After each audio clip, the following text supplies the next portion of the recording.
প্রতিটা মানুষকেই না একঘেয়েমি থেকে বেরিয়ে একটু ঘুরে আসা দরকার। তাহলে মনও ভালো থাকে এবং কাজগুলো ভালোভাবে করা যায়। Hello everyone, welcome back to my channel. আমি রীতা। এবারে দুদিনের ছুটিতে আমরা বেরিয়ে পড়েছিলাম এমনই একটা অফবিট ডেস্টিনেশনে। তোমরা আমার ভিডিও দেখে অনেকেই আমাকে ডিএম করেছো জায়গাটা কোথায়। সো এবার আমরা গিয়েছিলাম নর্থ বেঙ্গলের এমনই একটা অফবিট ডেস্টিনেশনে। সো আমরা গিয়েছিলাম বারামাংবাতে। শিলিগুড়ি থেকে সময় লেগেছিল প্রায় 2 ঘন্টা। আমরা সকাল সকাল বেরিয়ে পড়েছিলাম এবং সেবক ক্রস করে যেতে হবে তিস্তা বাজার পর্যন্ত। তারপর তিস্তা বাজার থেকে একটু 6 কিলোমিটার ওপরে যেতে হবে।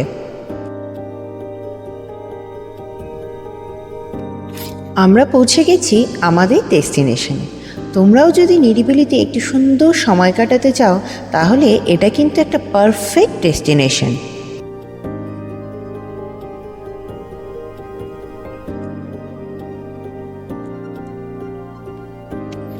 এখানে রয়েছে খুব সুন্দর সুন্দর কটেজ, আর হোমস্টেটা অনেক বড় জায়গা নিয়ে তৈরি।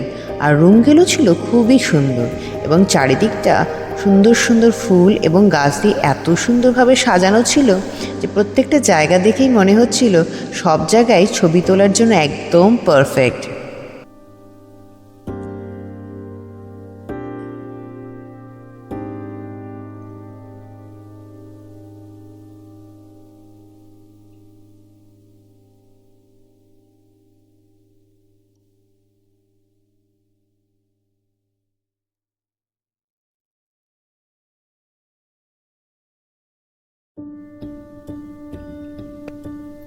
আমরা ছিলাম এই কটেজে। চলো তোমাদের ঘুরে দেখাই। এর আগেও তোমাদের আমি দেখিয়েছিলাম। এই কটেজটা কিন্তু খুবই বাজেট ফ্রেন্ডলিও। এখানে আমাদের পড়েছিল পার হেড 1500 টাকা করে, ইনক্লুডিং 4 বেলা খাওয়া দাওয়া। দেখো কত সুন্দর। এখানে রয়েছে সিটিং এরিয়া, তারপরে রয়েছে বেডরুমে ছিল 2টো বেড, সাথে একটা অনেক বড় লন যেখানে তোমরা চাইলে বারবিকিউর ব্যবস্থাও ছিল। সো আমরা রুমে পৌঁছেই ফ্রেশ হয়েই চলে গেলাম সুইমিং পুলে, কারণ ওই সুইমিং পুলের লোভ আর সামলাতে পারছিলাম না। সুইমিং পুলে গিয়ে আমরা অনেকক্ষণ স্নান করলাম, অনেক মজা করলাম।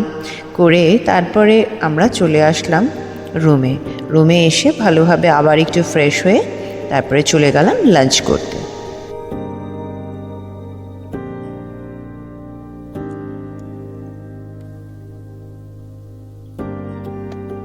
এই হোমস্টেটা কিন্তু ফ্যামিলি কিংবা বন্ধুদের সাথে ট্রিপের জন্য একদম পারফেক্ট।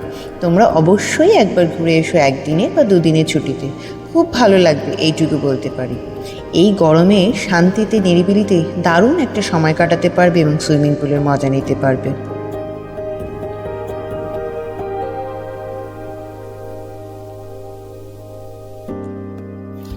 এখানকার খাওয়া দাওয়াও ছিল খুবই ভালো, একদম বাঙালি খাওয়া দাওয়া। আমাদের ছিল ভাত, ডাল, পাঁপড়, স্যালাড, একটা সবজি, চিকেন আর একটা ভাজাও ছিল।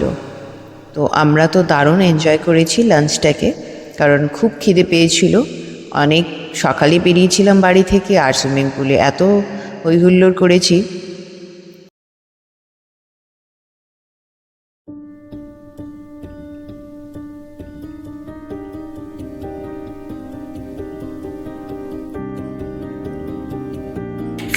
লাঞ্চের পর একটু রেস্ট করেই আমি শুরু করে দিয়েছি আমার ভিডিও করা। চারিদিকটা ঘুরে ঘুরে দেখছি আর ভিডিও করছি। এত সুন্দর জায়গা, এখানে বিভিন্ন রকমের পাতাবাহার গাছ, এত সুন্দর সুন্দর ফুল, আর সাথে তো পাহাড়ের বিউটি আছেই। ও হ্যাঁ, তবে এখান থেকে কিন্তু কাঞ্চনজঙ্ঘার ভিউ দেখা যায় না। এরপর সন্ধেবেলায় আমাদের দিয়েছিল চা আর পকোড়া। সন্ধেবেলার দৃশ্যটা একদম অন্য রকমের। বাইরেটা ওরা খুব সুন্দরভাবে বিভিন্ন রকম লাইট লাগিয়ে রেখেছিল এবং দেখতে খুব সুন্দর লাগছিল। আর রাতে কিন্তু এখানে বারবিকিউর ব্যবস্থাও আছে, তোমরা চাইলে বারবিকিউ নিতে পারবে। যেহেতু এখন একটু গরমই ছিল তাই আমরা বারবিকিউ আর নেইনি, আমরা ডিরেক্ট ডিনার করে শুয়ে পড়েছি।